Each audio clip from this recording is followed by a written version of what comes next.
का है, एक प्रोसीजर है, उस प्रोसीजर को फॉलो करना चाहिए। गवर्नमेंट SIR के मुद्दे को लेकर और इलेक्शन इलेक्टोरल डिमांड्स की जो मुद्दा है, इलेक्टोरल बॉन्ड्स का मुद्दा है, उसको लेकर डिसीजन के लिए तैयार है, लेकिन टाइम लगेगा उसके लिए। देखिए, कल 1 दिसंबर से सदन आहूत हुआ है, पार्लियामेंट की बैठक हो रही है, तो इससे अप्रोप्रिएट टाइम क्या हो सकता है कि और इससे बढ़िया प्लेटफॉर्म लोकतंत्र में, हमारे देश के लोकतंत्र में पार्लियामेंट से बड़ा प्लेटफॉर्म तो कोई है नहीं, जहां से हम देश के देवतुल्य जनता को अपने विचारों से और उनके बीच में होने वाली परेशानियों दुश्वारियों को पहुंचा सकें। शासन की तरफ से यह कहना कि इसके लिए समय की जरूरत है, जब सदन आहूत हुआ है 1 तारीख से और एक ज्वलंत मुद्दा है, तात्कालिक मुद्दा है, क्योंकि SIR, क्योंकि तमाम बेलों मर रहे हैं और बहुत बड़े पैमाने पर धांधली हो रही है।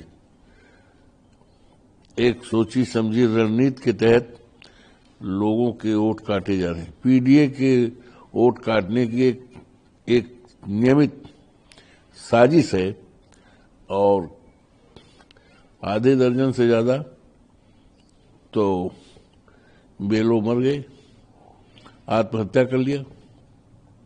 काम का इतना ओवरलोड है और चुनाव होना है उत्तर प्रदेश में 27 में, कौन सी ऐसी जल्दबाजी है? अगर सर्वे कर लिए उत्तर प्रदेश के किसी जिले में सर्वे कर लिए तो 40% से ज्यादा कहीं फार्म ही नहीं बटा है और इसमें भी अनियमितता हो रही है। बेलो पर्टिकुलर पार्टी के कार्यकर्ताओं को मोहल्ले का पूरा फार्म दे रहे हैं, सौंप दे रहे हैं, लीजिए, तो पता नहीं कहां देते हैं, नाले में फेंक देंगे, जला देंगे। तो ये बड़े पैमाने पर ये है। और लोकतंत्र, बाबा साहब भीमराव अंबेडकर ने संविधान में इस देश के करोड़ों दलितों को, करोड़ों पिछड़ों को, अल्पसंख्यकों को और PDA लोगों को तथा देश के अन्य देवतुल्य जनता को फंडामेंटल राइट्स में वोट देने का अधिकार दिया। इससे कीमती दौलत नहीं हो सकती वोट से, तो उसको ये काटना चाहते हैं, काट करके अपने ढंग से अपने लोगों के वोट को रखना चाहते हैं।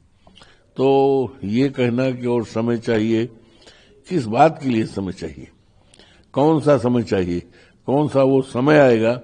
चूंकि SIR की कार्रवाई तो इस समय हो रही है और चुनाव आयोग समय नहीं दे रहा है, 4 तारीख के लिए है, 1 सप्ताह बढ़ाया गया है, लेकिन वो 1 सप्ताह भी सफिशिएंट नहीं है, इसके लिए 2-3 महीना कम से कम चाहिए।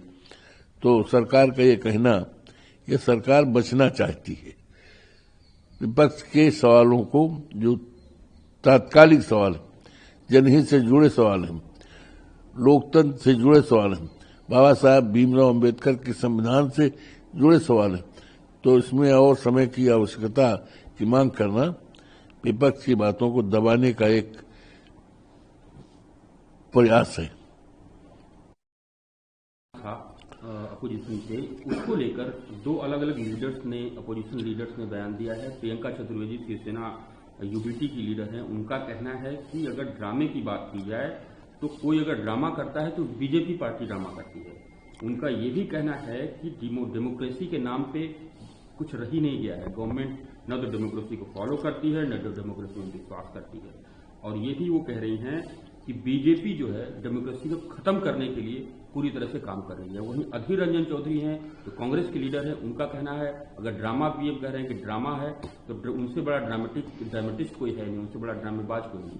देखिए, माननीय प्रधानमंत्री जी ने ये ड्रामा का जो इस्तेमाल किया है, तो उन्होंने ही कहा था भाइयों बहनों हमारी सरकार बनाओ, 2 करोड़ नौकरी हम देंगे, किसानों का आमदनी दूनी करेंगे, खाते में 15 लाख रुपए जाएगा। तो कहीं कुछ तो हुआ नहीं। इससे बड़ा ड्रामा का एविडेंस क्या हो सकता है? देश के लोग अच्छी तरह जानते हैं कि हमारे देश के प्रधानमंत्री ने ड्रामा करके 10-11 साल निकाल लिया बड़े अच्छे लगते।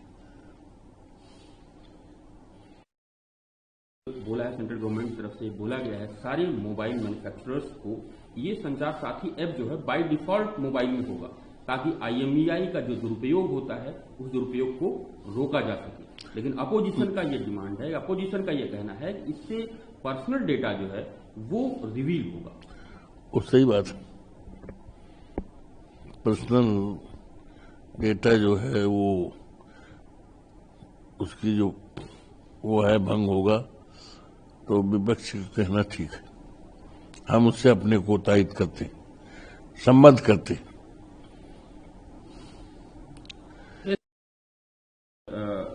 जो सर्वे के चीफ हैं ये हैं के मोहम्मद।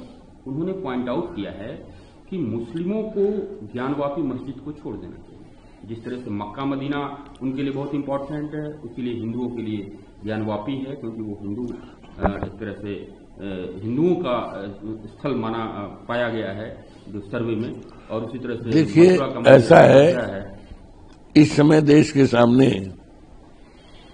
बहुत महत्वपूर्ण ज्वलंत समस्याएं हैं। जैसे सबसे बड़ी समस्या है हमारे देश की बेरोजगारी। करोड़ों करोड़ों नौजवान हमारे पढ़े लिखे हैं, बड़ी बड़ी डिग्रियां लिए हुए हैं, सरकारी नौकरी नहीं मिल रही। उन डिग्रियों को जलाने का सोचते हैं, यहां तक आत्महत्या करने की सूचनाएं मिलती हैं। तो ये सबसे बड़ी समस्या, महंगाई की समस्या है। किसानों के सामने बहुत बड़ी समस्या है। किसानों की रात की जाड़ा है, जाड़े में खेत में बीत रही है सांडों आवारा जानवरों को रखाने के लिए। उत्तर प्रदेश में तो सांड किसानों की खेती भी करते हैं और जान भी लेते हैं।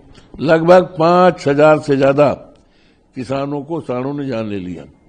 हम लोगों ने जब विधायक थे, हमारे नेता माननीय अखिलेश जी नेता प्रतिपक्ष थे, इस मामले को बड़ी मजबूती के साथ उठाया गया था।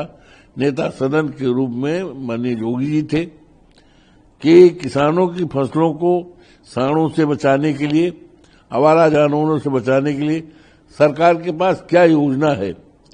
सरकार निरुत्तर रही, नेता सदन बोले तक नहीं। हाँ, एक उनके पशुपालन मंत्री खड़े होकर बोले कि योगी बाबा की सरकार ने बहुत अच्छा इंतजाम किया है। हमारे नेता अखिलेश जी ने कहा कि वो क्या है, तो उन्होंने कहा गौशालाओं का इंतजाम कर लिया। अरे गौशालाओं की तो और बहुत हालत है।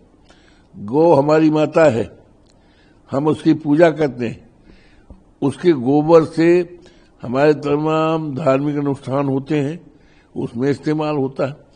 आज जाड़े में गायों को उतार नहीं, छाया नहीं, भरपेट भोजन नहीं, पानी नहीं है, बीमार होती दवाई नहीं है, तो उनकी हालत और खराब है।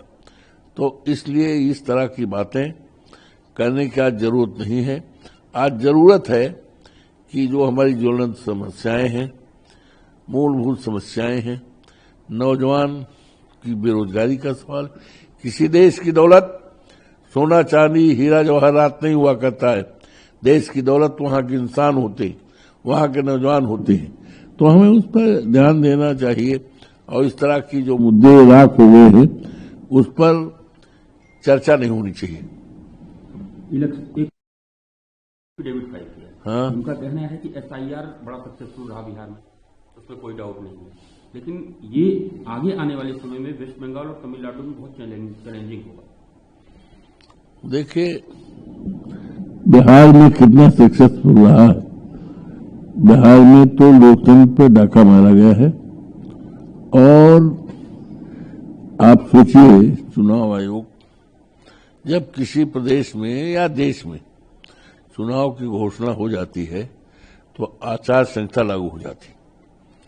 हम लोगों ने तो आचार संहिता का अक्षरशः पालन किया, पूरी तरह से पालन किया। आचार संहिता लगने पर जो शासन में बैठे हुए मंत्री होते हैं कोई उद्घाटन नहीं कर सकते। हम भी मंत्री रहे 6 बार, उद्घाटन नहीं कर सकते, शिलान्यास नहीं कर सकते, सरकार कोई घोषणा नहीं कर सकती। लेकिन 10-10 हजार रुपए खाते में भेजना महिलाओं के, इससे ज्यादा बड़ा उल्लंघन क्या हो सकता है आचार संहिता का। इससे बड़ा सबूत उल्लंघन का और नहीं मिल सकता। इसके जरिए ये चुनाव जीते हैं, सबको ये पता है। तो वहां तो लोकतंत्र पर डाका मारा गया है, लूटा गया है।